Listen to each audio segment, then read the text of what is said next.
आपकी बात बड़ी दुरुस्त है, रिट्रोस्पेक्शन करें, और ये जो आपने बड़े बेसिक मसाइल बताए कि इंतज़ार करें बैठ के, लेकिन वो कह रहे हैं कि जो अब लोग आए हैं आइनी तौर पर, सदर आसिफ अली जरदारी साहब सदर बने, उनके अपने जो उम्मीदवार थे महमूद खान अचकज़ई साहब, वो कह रहे हैं कि एक वोट भी इस इलेक्शन में फ़रोख्त नहीं हुआ।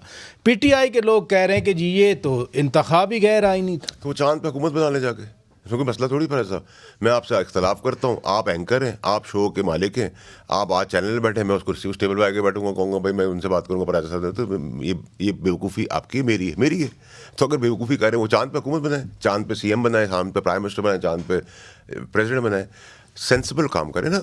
ये काम जो आज 24 में हुआ, 18 में हुआ था, वाइस वर्सा हो गया जी। जो डेजा वू जो आपने किया था वो आपको वापस नजर आ रहा है। तो उसके तहत आप भी इंतजार कर लें, आप इंतजार करें। देखिए, मैं तो इस ख्वाहिशमंद था इसका कि अगर आप PTI गवर्नमेंट दे देते तो उतने उन्होंने बैठ जाना था। अगर आपने इनको गवर्नमेंट दे दी, इनका भट्टा बिल्कुल बैठ गया है, स्टार्ट होने से पहले ही बैठ गया। आप जो फरमा रहे हैं कि 2018 उनके साथ हुआ था, 2024 अब बराबर हो गया, यही बानी चेयरमैन PTI खान साहब कहते हैं कि ये नहीं होना चाहिए। देखिए पर फिर तो 2002 में भी हुआ था, 88 में भी हुआ था, 90 में भी हुआ था। तो फिर सब कुछ होता रहा है ना पाकिस्तान के अंदर। तो पाकिस्तान के अंदर इस चीज़ को ठीक कौन करेगा? जब मैं कहता तो लोगों को बहुत तकलीफ होती है।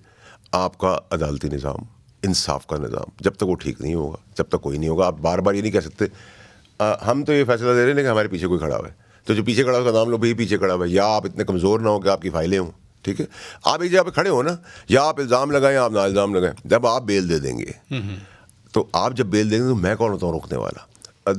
एस्टैब्लिशमेंट कौन होती है रोकने वाली? आवाम कौन होती है रोकने वाली? आप जेल दे दें, कोई जीप में बिठा के ले जाएगा, हम जीप के आगे खड़े हो जाएंगे। बड़ी सिंपल सी बात है ना। इसी सदारती इलेक्शन के हवाले से जब वो कहते हैं ये गैर आईनी है, उनकी कंटेंशन है कि मखसूस नशिस्तों का अभी फैसला नहीं हुआ उनकी नज़र में। वो इलेक्शन कमीशन ने तो खैर मुस्तरद कर दी अचकज़ई साहब की दरख्वास्त भी कि इलेक्शन डिले किया जाए। एक कानूनी नुक्ता है उनके सामने कि जब तक ये मखसूस नशिस्तों वाला कोर्ट के ज़रिए फ़ैसला नहीं हो, वो कह रहे थे कि सदारती इलेक्शन रोका जाए। लेकिन वो बात थोड़ी समझदारी वाली कर रहे हैं, क्योंकि उनको पता है कि 44 साल बाद तो भुट्टो साहब का पता चला है हमें कि उनका दाती कत्ल हुआ। तो मेरे पैदा होने से पहले ही मुझे, जब मैं पैदा हुआ तो मुझे पता था कि उनका कत्ल गलत हो गया, अदालती कत्ल है। छोटे थे तो हमें पता चल गया गलत हो गया। लेकिन हमारी आइन और कानून और जमहूरियत की ब्यूटी के तहत हमें 44 साल बाद ये पता चल रहा है ऑन अ लीगल फोरम, ठीक है, लीगल फोरम के ऊपर कि जी ये कत्ल हो गया। अच्छा जी कत्ल हो गया, बड़ी मेहरबानी है आपकी, कत्ल हो गया। डिक्टेटर था, बहुत बुरा आदमी था भाई। वो जो बेशरम बेहार जज था जिसने लिखा था भुट्टो साहब की फांसी का फैसला, उसका भी तो जिक्र खैर हो, उसको भी कोई अलामती सजा दी जाए ताकि इबरत हो, लेकिन वो नहीं हुआ, तो वो भी नहीं हो सकता, ठीक है जी। और वो जो कह रहे हैं वो इसलिए कह रहे हैं कि उनका जो फैसला है कुर्सियों का, मखसूस नशिस्तों का, वो अगले 44 साल में इंशाल्लाह आ जाएगा। 24 साल में आ जाएगा, बहुत जल्दी हो गया तो चले 20 साल में आ जाएगा। मैं आपके लिए कहता हूँ, आपको होपफुल देख के मैं 14 साल में कहता हूँ। यानी प्रोसेस शुड गो ऑन। नहीं, वो कह रहे हैं कि अदालतों में चला जाएगा तो फिर ना ही होगा ना। तो फिर ये कोई प्रेसिडेंट नहीं बन सका, कोई प्राइम मिनिस्टर नहीं बन सका। ऐसी 50-60 हमारी निज़ाम आ जाएगा और चला जाएगा, फैसला नहीं आएगा, ठीक है। तो उसके तहत जब तक आपका भरोसा है ना राजा साहब के, मुझसे एक जज नफरत करता है, एक मिसाल दे रहा हूँ, लेकिन मुझे पता हो कि मेरा ये मसला है, लेकिन जब वो मैं उसके सामने जाऊंगा तो वो मेरी नफरत को दूर करके अपने मनसब पे फैसला करेगा। ये भरोसा हमारे पास नहीं है।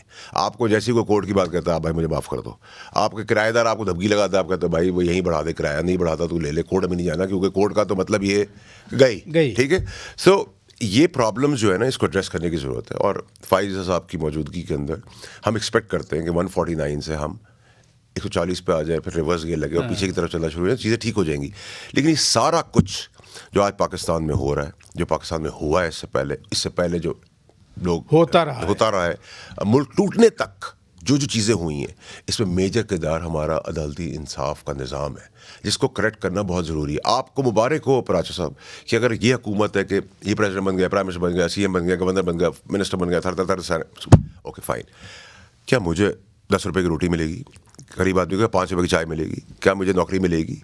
मेरी बेरोज़गारी ख़त्म हो जाएगी, मेरा डिप्रेशन ख़त्म हो जाएगा, बिजली के बिल दूंगा। अभी IMF का पहाड़ आना है, डॉलर ने बढ़ना है, पेट्रोल ने बढ़ना है, आम अशिया ने बढ़ना है, बेरोज़गारी बढ़नी है, नज़र आ रहा है। तो भाई मैं तो बोल रहा हूँ ना सर आपको, तो फिर कोई सुन नहीं रहा। तो जो अगर देखने वाले करने वाले अंधे गूंगे और बहरे हैं तो मेरा तो कसूर नहीं है सर। आप मुझे अगली बार शो में बुलाइएगा, मेरी आंख में पट्टी बांध देना, कान में उंगली डाल देना और यहाँ टेप लगा देना, मैं कहूँगा पाकिस्तान, मैं आप कहेंगे पाकिस्तान अच्छा है, मैं कहूँगा बहुत अच्छा चल रहा है।